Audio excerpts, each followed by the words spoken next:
আজ first time আমি জানতে পারলাম ইলিশ মাছের ডিমেরও শুটকি হয়। ফার্স্ট দেখলাম শুটকি মাছ কিনতে গিয়েছিলাম আমরা বিচের সাইডেই যে দোকানগুলো ছিল সেখানে গিয়েছিলাম। অলমোস্ট রাত 11টার দিকে আমরা গিয়েছিলাম অ্যান্ড এই যে সেই ইলিশ মাছের ডিমের শুটকি একটু দেখতে অদ্ভুত লাগতেছিল। এখানে আরও নানান ধরনের শুটকি ছিল। এই দোকানটাতে ডিফারেন্ট কাইন্ডের শুটকি ছিল। অ্যাকচুয়ালি এগুলোর নামও আমি জানি না।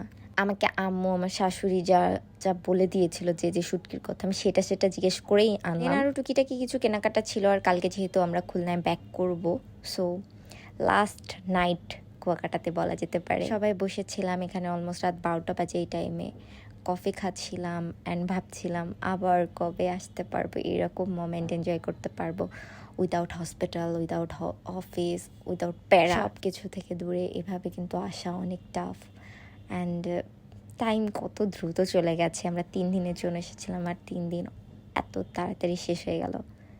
এখানের কফি আমি অনেক বেশি মিস করব। অলসো সমুদ্র পার্সোনালি আমার অনেক পছন্দ, সমুদ্র অনেক মিস করব আমি। আর আমরা সবাই মিলে যে টাইমগুলো স্পেন্ড করেছি সেগুলো অনেক মিস করব। আমার একদমই খুলনায় ব্যাক করতে ইচ্ছা করছিল না, বাট কি আর করা। এখানে আজকেও আমরা 1 ঘন্টার মতো বসেছিলাম, দেন চলে যাচ্ছিলাম রুমে, কারণ প্যাকিংও করতে হবে, সব কিছু গুছিয়ে নিতে হবে। আমার লিটারালি ওই টাইমে কান্না পাচ্ছিল যে আমি যেতে চাই না, আমি এখানেই থাকতে চাই। শান্তির দিনগুলো সব শেষ।